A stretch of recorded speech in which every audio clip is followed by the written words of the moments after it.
खबर है नायगांव से 12 दिन से लापता हुए एक मजदूर को लेकर कई तरह के सवाल खड़े हो रहे हैं। बता दें कि 29 मई रात 9 बजे के आसपास नायगांव वर्सोवा के पास राकेश यादव नामक मजदूर जेसीबी से 50 फीट नीचे गड्ढा खोद रहा था।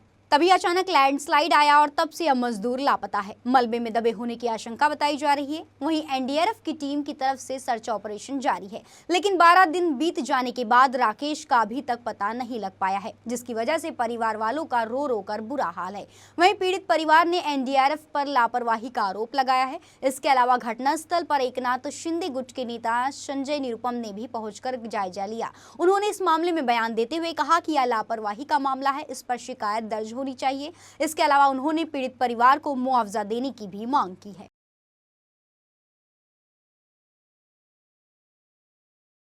कार्य जो हम कर रहे हैं, चैलेंजेस आ रहे हैं साथ में, हम प्रिसाइजली नहीं बता सकते क्योंकि चैलेंजेस आप स्वयं प्रत्यक्ष आके देख चुके हैं, लेकिन दिन रात काम कर रहे हैं।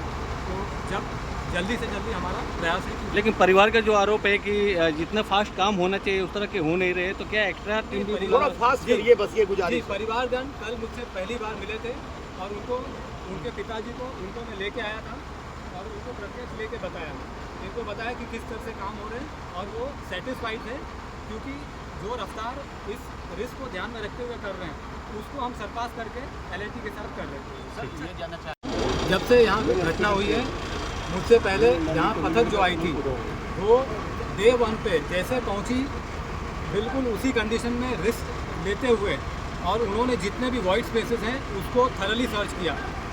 यहाँ एलएनटी थी, एलएनटी के कार्मिक कम लेकिन एनडीआरएफ के ज़्यादा, जितने वाइट स्पेसेस हैं हमारे कमांडर जवान सारे स्पेसेस जाके उसको थरली सर्च किए।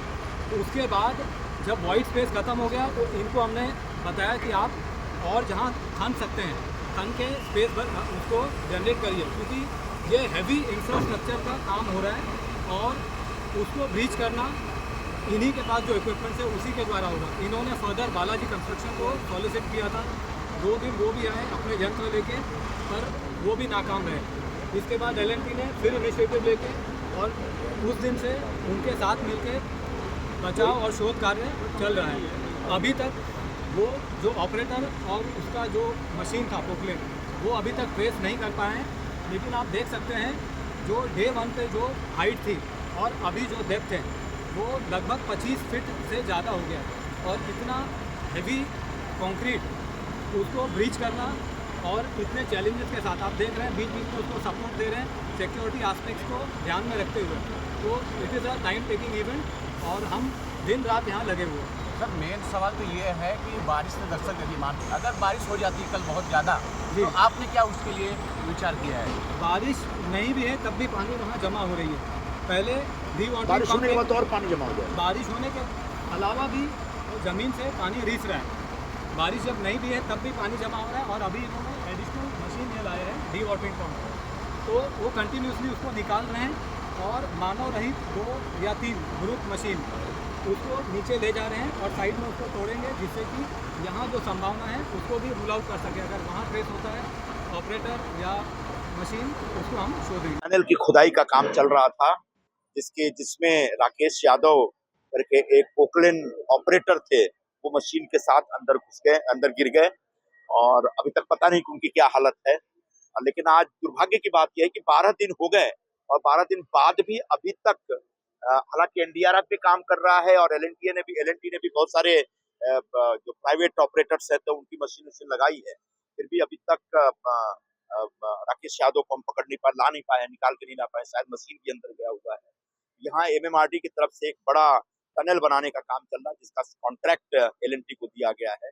तो मैं उम्मीद करता हूँ, मैं डिमांड करता हूँ कि जल्दी से जल्दी, हमारे देश में अच्छे इक्विपमेंट की कमी नहीं, अच्छे साइंटिस्टों की कमी नहीं है, जल्दी से जल्दी उस मजदूर को बचाया जाए और इस खुदाई में से, इस टनल में से जो निर्माण कार्य चल रहा है उसमें से राकेश को जिंदा निकाला जाए, ऐसे हम ईश्वर से प्रार्थना करते हैं। मुझे भी ये बात कही गई है और मुझे बड़ा दुख हो रहा है। मैं प्रशासन से अपेक्षा करता हूँ कि थोड़ा फास्ट करिए, क्योंकि एक अंदर टनल के अंदर एक आदमी कब तक जिंदा रहेगा। तो हमारे पास कहते हैं, हमारे पास एनडीआरएफ एक बहुत अच्छी ऑर्गेनाइजेशन है और उसके पास बहुत अच्छे इक्विपमेंट्स हैं, तो मैं एनडीआरएफ वालों से बोलूंगा कि जितना जल्दी हो आप खुदाई करके राकेश यादव को बाहर निकाले, जो और जो मशीन वगैरह बाहर निकाले।